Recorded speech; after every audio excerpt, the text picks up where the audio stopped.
प्रभु यीशु मसीह हम सबके साथ बना रहे। आज एक विषय के ऊपर हम बात करेंगे। बहुत बार हमको ऐसे लगता है जब हम लोग प्रभु यीशु मसीह में आ चुके हैं ना, तो मोस्टली ज़्यादातर सवाल हमको ये रहता है कि परमेश्वर, हम तेरे सामने तेरे अंदर आ चुके हैं, फिर हमारे साथ ऐसा क्यों? ओके, बहुत ज़्यादातर सवाल आता है ऐसा। लोग बहुत जल्दी डिस्करेज हो जाते हैं और वो अपने सारे फेलियर्स को और अपने सारे चैलेंजेस के बीच में कोई रास्ता दिख नहीं रहा है और चैलेंजेस को सॉल्व करने का कोई रास्ता नहीं दिख रहा है, ऐसा सोचकर और कुछ भी नहीं है और कैसे क्या ये मेरे लाइफ के साथ हुआ, ये ऐसा क्यों हुआ, कैसे हुआ और ये कब तक ऐसा ही रहेगा। ओके, बहुत ज़्यादा हम उसके बारे में सोचते हैं। मसीही होने के बावजूद हम ऐसे सोचते हैं। मोस्टली जब हम नए होते हैं प्रभु में, तो बहुत ज़्यादा हम परमेश्वर के प्रेम से भर दिए गए रहते हैं। लेकिन जब हम पुराने होने लगते हैं, तब हमारे अंदर का चैलेंजेस हमको ज़्यादा दिखता है और परमेश्वर उसके अंदर नहीं है और हम चैलेंजेस में छोड़ दिए गए हैं, ऐसा हमको लगता है। ओके, एक्चुअली यहाँ पे ना हम लोग एडल्ट हैं, हम लोग मैच्योर्ड बॉर्न अगेन बिलीवर्स बनते हैं, मैच्योर्ड बनते हैं हम। ओके, तब जब हमारे अंदर की मैच्योरिटी आ चुकी है, प्रभु का वचन हमको मालूम हो चुका है, परमेश्वर के चमत्कारों को हम, चमत्कार यानी मैं वो नहीं बोल रही हूँ कि हीलिंग देखा और इतने बड़े बड़े चमत्कार देखे, वो नहीं। आपका पर्सनल लाइफ का परमेश्वर क्या करता है आपके पर्सनल लाइफ के अंदर, ओके, वो अनुभव, उसके बारे में मैं बोल रही हूँ। आपके पर्सनल लाइफ के अंदर आपको परमेश्वर कैसा चलाया है, क्या बात किया है, कैसे तसल्ली दिया उसने, ओके, कैसा हियाव बढ़ाया आपका, कैसा आपका आत्मविश्वास बढ़ाया उसने, कैसे आपको असंभव को संभव होते हुए करते जाने के लिए कैसे आपको उसने आगे बढ़ाया, ओके, कैसे आपको उसने शुरुआत कराया। ये सारी चीज़ें जब हम देखते हैं, तब हमारे समझ में आ जाता है कि परमेश्वर जो हमारे साथ है, तो वो इनविजिबल, अदृश्य में है। वो हमारे साथ है लेकिन वो अदृश्य में है। ओके, हम आँखों से नहीं देखते हैं, हम उसके बारे में इमेजिन भी नहीं कर सकते हैं। वो मूसा को जब मुलाकात लिया तो उसने स्वर्गदूत भेजकर मुलाकात लिया। ओके, पूरी बाइबल के अंदर, पवित्र बाइबल के अंदर स्वर्गदूत आते हैं उसकी तरफ से और काम करके जाते हैं। ओके, तो पूरे पवित्र बाइबल में आप कहीं पर भी देखिए, परमेश्वर खुद होके कहीं पर भी नहीं आया। परमेश्वर स्वर्गदूत को भेजता था और वो बोलता है कि मनुष्य डायरेक्टली मुझे नहीं देख सकता है और अगर वो देखेगा तो वो इंसान जीवित नहीं रह पाएगा। अब ये क्या कारण है, उसके अंदर का कैपेसिटी ऐसा क्या है कि मनुष्य जीवित नहीं रह सकता है। सबसे पहला रीज़न ये है कि अगर मनुष्य ने परमेश्वर को देख लिया तो वो उसकी चित्रकारी बनाएगा, उसका वो मूर्ति बनाएगा और वो लोगों के सामने ठहराएगा। ओके, उसको स्थापित करने के पीछे लगेगा कि ये परमेश्वर ऐसा दिखता है। ओके, इसकी वजह से परमेश्वर बोलता है कि मैं उसको जीवित नहीं रखूँगा। अगर उसने देखा तो वो जीवित नहीं रहेगा, क्योंकि वो ये काम करेगा ही करेगा। ठीक है, इसका फर्स्ट रीज़न ये है। तो इसके बाद वो बोलता है कि मैं स्वर्गदूत के अंदर से आता हूँ तुमको मिलने के लिए, यानी वो स्वर्गदूत के अंदर से हमारे साथ बातें करता है। स्वर्गदूत एक प्रोडक्ट है परमेश्वर का और उसके अंदर से परमेश्वर उसकी आवाज़ हमको सुनाता है। ओके, बहुत बार हमारे अंदर का जब सवाल ऐसा आता है कि परमेश्वर क्या करे, परमेश्वर क्या चैलेंजेस है, ये क्या चैलेंजेस है और ये ऐसा क्यों, तो सबसे पहला आपको ये बात आज समझ लेना है, चैलेंजेस नहीं है, चैलेंजेस नहीं है, चैलेंजेस ज़ीरो है। ओके, आप अपरिपक्व में बिहेव कर रहे हैं, आप अपने मैच्योरिटी का इस्तेमाल नहीं कर रहे। आप बॉर्न अगेन क्रिश्चियन में अभी भी एडल्ट की तरह, मैच्योर्ड इंसान की तरह बिहेव नहीं कर रहे। ओके, चैलेंजेस के बीच में आपने रहना, परमेश्वर ने बोला मैंने कभी तुझे छोड़ा नहीं है, कभी मैंने तुझे त्यागा नहीं है। ओके, चैलेंजेस के बीच में हमने रहना इसका मतलब परमेश्वर का पोटेंशियल हमारे अंदर से हमने उसको रिलीज़ करना है। अब रोटी और मछली खिलाया प्रभु यीशु ने, लेकिन उसकी ज़रूरत क्या देखी?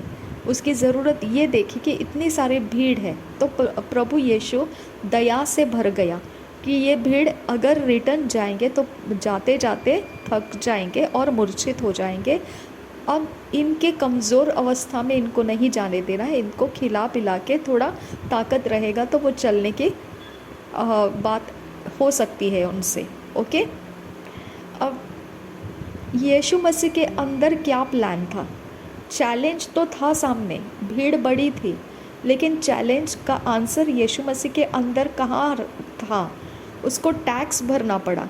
चैलेंज तो था सामने, वो जानता है कि मुझे ज़रूरत नहीं है इसको पार करने की, मुझे ज़रूरत नहीं है टैक्स भरने की, जानता है वो, लेकिन फिर भी उसको भरना है।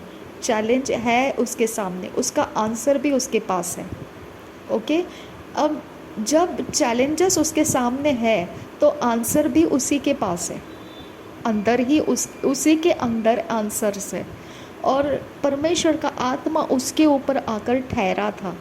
ओके, और परमेश्वर का आत्मा उसके ऊपर ठहरने की वजह से वो बोलता है जो मेरा पिता करता है, करते हुए मैं देखता हूँ वही मैं करता हूँ। ओके, और वो बोलता है ये मेरे शब्द नहीं है, ये परमेश्वर के शब्द हैं। ओके, ये मैं अपने तरफ से नहीं बोल रहा हूँ, ये परमेश्वर की ओर से हो रहा है सब कुछ। तो उसने कभी भी क्रेडिट अपने ऊपर नहीं लिया। ओके, उसको पूछा गया क्या तू परमेश्वर का पुत्र है? उसने बोला बिल्कुल, तुमने खुद अपने मुंह से ही बोल दिया है, तो मुझे कुछ बोलने की ज़रूरत नहीं है। ओके, तो वो ये जानता था कि मैं परमेश्वर का इकलौता प्रिय बेटा हूँ, वो जानता था, लेकिन फिर भी उसके लिए ये एक रास्ता था कि वो पवित्र आत्मा के सहायता से चलेगा, क्योंकि उसको जन्म में लाने के लिए भी पवित्र आत्मा बीज होकर आया था। पवित्र आत्मा ने बीज रखा था मरियम की कोख में। ओके, इसके लिए ये बात हो जाता है ना कि उसको अगर कुछ चाहिए तो वो पवित्र आत्मा के ऊपर डिपेंड रहेगा। पवित्र आत्मा उसके अंदर से उसके दृष्टि में दिखाता है क्या करना है क्या नहीं करना है, उसकी आवाज़ को वो सुनता है। ओके, उसके बात को वो समझता है, और फिर वो वैसा ही पृथ्वी के ऊपर करता गया। इसका मतलब बिहाइंड द सीन परमेश्वर का आत्मा मौजूद रहना चाहिए। ओके, हम जब प्रभु में आ जाते हैं, हम जब इतने साल परमेश्वर में बिताते हैं, परमेश्वर के वचन के अंदर बिताते हैं, और कोई चैलेंज अगर हमारा सामना कर रहा है जो बहुत लंबे समय से हम उसको पार नहीं कर पाए हैं, यहाँ पे आपका वो चैलेंज सिर्फ इतने कारण से आप पार नहीं कर पाए क्योंकि आपको राइट अपॉर्चुनिटी नहीं मिला पार करने का। अगर राइट अपॉर्चुनिटी रहता तो आप पार कर जाते, 100% आप पार कर जाते। समझ में आ गया? तो परमेश्वर का आत्मा आपको रॉन्ग अपॉर्चुनिटी के अंदर जाने नहीं देना चाहता है, तो राइट अपॉर्चुनिटी भी आपके पास अभी तक आया नहीं है। ओके, बहुत बार हम ये देखते हैं ना कि कोई बेबी ब्लेसिंग के लिए इंतज़ार करता है और सालों बीत गए हैं, इतने साल से लगातार वो परमेश्वर से मांग रहे हैं, लेकिन उनको बेबी ब्लेसिंग्स नहीं मिला है। कब, एक एग्जाम्पल के लिए मैं बोल रही हूँ, तो इसके अंदर उनको अपॉर्चुनिटी नहीं आया ऐसे नहीं बोल सकते, क्योंकि वो हस्बैंड वाइफ तो लगातार इकट्ठे हैं, तो फिर वो प्रभु में है, परमेश्वर को जानते हैं, और फिर बेबी ब्लेसिंग नहीं आना उनके लिए सच में ये एक सवाल हो जाता है, लॉर्ड प्रॉब्लम कहाँ पर है? ओके, तो जहाँ पे हम ये बात को समझते हैं कि प्रॉब्लम कहाँ पर है, जब सारे रास्ते वो चल दिए हैं, फिर प्रॉब्लम कहाँ पर है कि उनको वो पूरा होकर नहीं मिल रहा है। ये एरिया ऑफ लाइफ में पवित्र आत्मा एब्सेंट है यहाँ पर। ओके। पवित्र आत्मा एब्सेंट है तो आप उस चैलेंज को पार नहीं कर सकते हैं। पवित्र आत्मा प्रेजेंट है तो आप चैलेंज पार कर पाओगे। ओके। अब आप मैच्योर्ड इंसान हो। शद्रक मेशक अबेदनेगो को उस आग के भट्टी में फेंक दिया था और बंदोबस्त किया था कि वो वहाँ से किसी भी तरह से जीवित नहीं आएंगे, लेकिन उन्होंने बोला हमारा परमेश्वर चाहे हमको बचाए या ना बचाए, हम उसके अंदर जाने के लिए डरते नहीं हैं। ओके। और उसके बावजूद भी चौथा इंसान उनके साथ आकर बात करना उन्होंने इमेजिन नहीं किया था। ओके। उन्होंने सोचा नहीं था। जैसा यीशु मसीह के अंदर ये एक होता था कि मछली के मुंह में से जाकर तू सिक्का लेकर आ, ये पानी को ऐसे ऐसे भर दे और मुंह भर दे और फिर वो दाखरस बदल जाता है। ओके। और रोटी और मछली को उठाकर धन्यवाद किया और लोगों में बांट दिया, वो मल्टीप्लाई होने लगा। ओके। तो ये सारी चीज़ें यीशु मसीह के अंदर पहले पवित्र आत्मा बताता है और बाद में वो वैसा करता है। उसने खुद इस बात की कबूली दी है। हमारे चैलेंज के अंदर पवित्र आत्मा जब तक हमको सिग्नल नहीं देता है, जब तक हमको डायरेक्शन नहीं देता है, उसके ऊपर हम नहीं चलते हैं, हम रुके हुए से रहते हैं और चैलेंज भी रुका हुआ है, हम भी रुके हुए हैं। समझ में आ गया? अब जहाँ पे बेबी ब्लेसिंग की बात हो जाती है कि इतने साल हो गए, हम लगातार आ रहे हैं, हम ये सब कर रहे हैं, हम वो सब कर रहे हैं, हम सब कुछ मान रहे हैं, हमारा कुछ भी बदल नहीं रहा है, तो आप वही सोचिए, आपको परमेश्वर का आत्मा का डायरेक्शन या परमेश्वर के आत्मा की ओर का कनेक्शन नहीं मिल रहा है।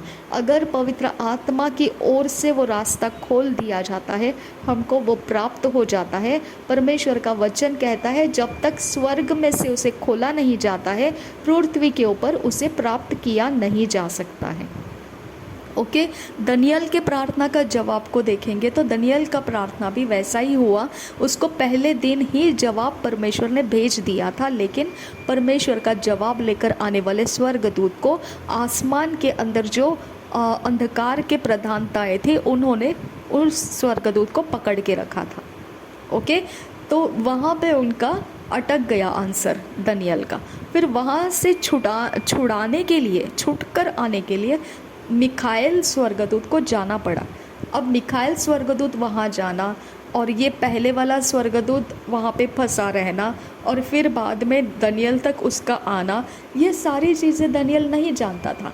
वैसे ही आप और हम अज्ञान है।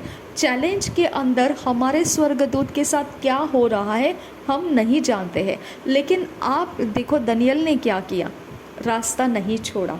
ये नहीं है कि वो 21 दिन के फास्टिंग करने से उनका सक्सेस हो गया, ज़रा भी नहीं है। ओके। वो लगातार करते जा रहा था।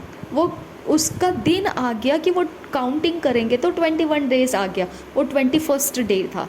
ओके। और वहाँ से उस वक्त उसके पास वो जवाब आ गया, मतलब उसके लाइफ में वो कनेक्ट हो गया।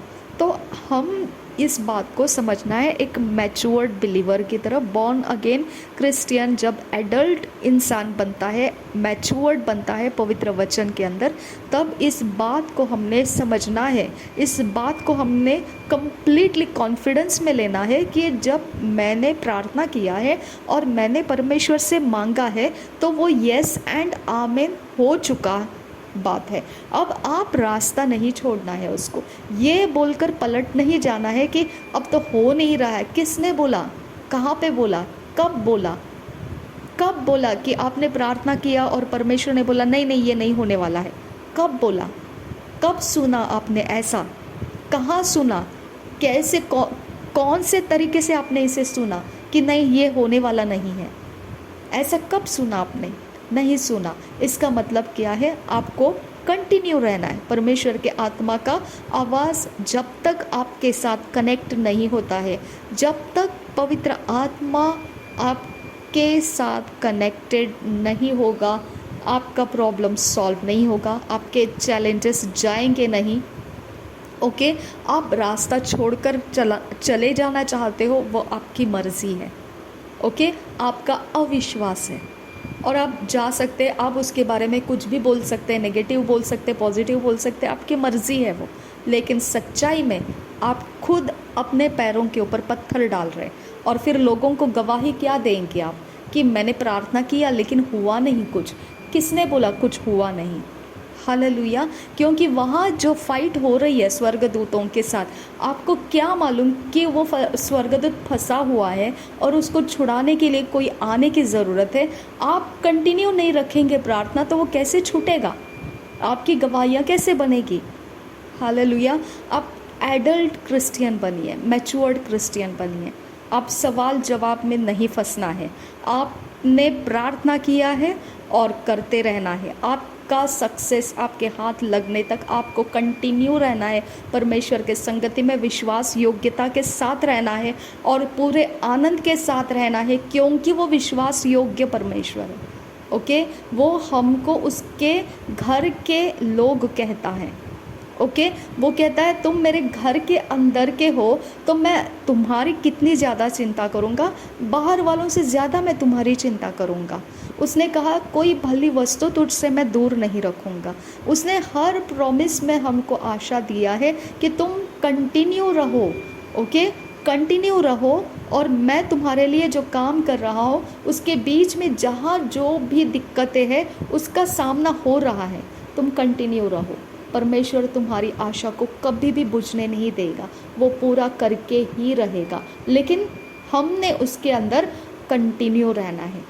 ओके, आपने ये नहीं देखना है कि इतना समय हो गया अब क्या फ़ायदा है, उतना समय हो गया अब क्या फ़ायदा है। आपको क्या करना है? आपको चीज़ें चाहिए, आपने परमेश्वर से मांगा है, आपके लाइफ की ज़रूरत के लिए मांगा है। समय बीत रहा है या समय रहने वाला है, इसकी चिंता मत करो। हम परमेश्वर के समय के साथ चल रहे, हम इस पृथ्वी के समय के साथ नहीं चल रहे।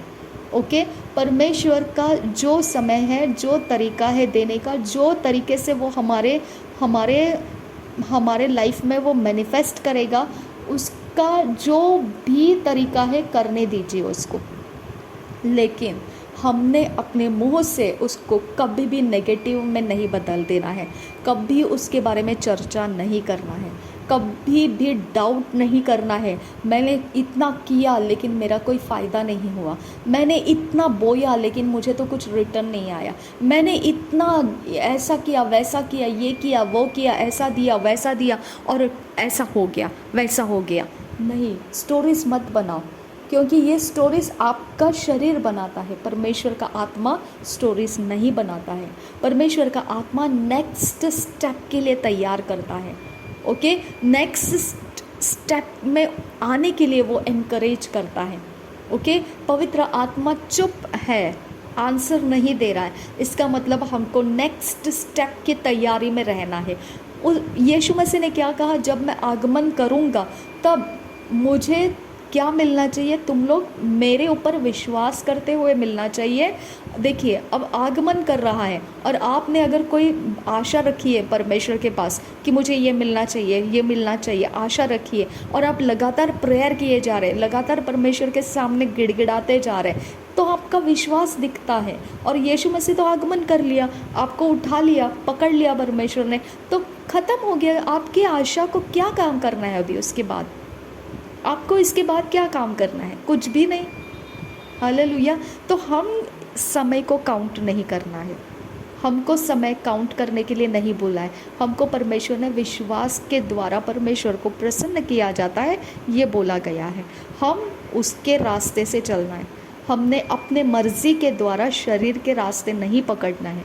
आप पकड़ना चाहते हो, आपकी मर्ज़ी है, लेकिन वो रास्ता आपको डिस्ट्रक्शन में लेके जाएगा और आपकी गवाहियाँ नहीं बनेगी और आप लोगों को बोलेंगे ये फेक है, ये फेक है। ओके, ये बस ऐसे ही है, खनखनाने वाले बर्तन है ये लोग। ओके, बस चिल्लम चिल्ली करते हैं, ऐसे ऐसे करते हैं, वैसे वैसे करते हैं, और कुछ है नहीं इनके अंदर, कोई ताकत नहीं है इनके अंदर। ये ऐसा बकवास आपके अंदर से होगा। ये परमेश्वर का आत्मा कभी ऐसा बात नहीं करता है। ओके, परमेश्वर के आत्मा को आप छोड़ रहे हो, आप शरीर के अंदर से अभी बर्ताव करके बातें कर रहे हो। समझ में आ गया? तो आपको ये फ़र्क में रहना है।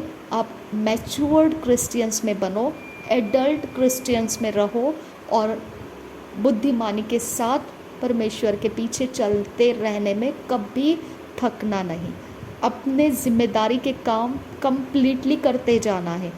किसी भी एरिया ऑफ लाइफ में इन्फीरियर नहीं देखना है। कोई एरिया ऑफ लाइफ आपको फेल करने के लिए नहीं है, कोई चैलेंज आपको बेइज्जत करने के लिए नहीं है, किसी भी तरह के कोई भी समय आपको अटैक करने के लिए नहीं है। आपके लिए परमेश्वर काम कर रहा है, बस आपको पार होते जाना है। यही बात को याद रखना है। परमेश्वर हमें अगले स्तर पर लेकर जा रहा है।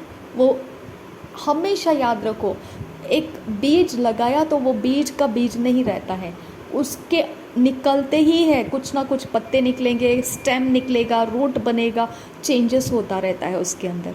बीज जीवित है, परमेश्वर जीवित है, तो उसके अंदर जीवन का रस हमारे प्रार्थनाओं को बढ़ाता रहता है, उसके काम बढ़ाता रहता है। वो कहीं ना कहीं जाकर एक फल लेकर आने वाला काम कर देगा। हमको उसके पीछे सिर्फ चलते रहना है। हालेलुया। अगर आप छोड़ देते हैं परमेश्वर को तो आपका मर्जी है। अगर आपका मर्जी है तो आप सेवा करने वालों को दोष मत दीजिए, ओके। उनके बातें मत कीजिए। फालतू में परमेश्वर का फटका बैठेगा, फालतू में, क्योंकि जो सेवा करता है वो ईमान के साथ करता है। अब उसके रिजल्ट्स आप तक नहीं पहुंचते हैं तो आपको कोई अधिकार नहीं है कि आप उसके बारे में कुछ भी बोलो, बस मुंह उठाओ और बोलो कुछ भी नहीं। आपके पास वो अधिकार नहीं है, ओके। आप खुद अपने पैरों पे पत्थर डालते हैं ऐसा करके, है ना। तो मैच्योर्ड क्रिश्चियन बनो, एडल्ट क्रिश्चियन बनो, परमेश्वर के ऊपर भरोसा रखो और अपने काम जिम्मेदारी के साथ करते रहो। प्रभु यीशु मसीह हम सब के साथ बना रहे। आमीन, आमीन, आमीन।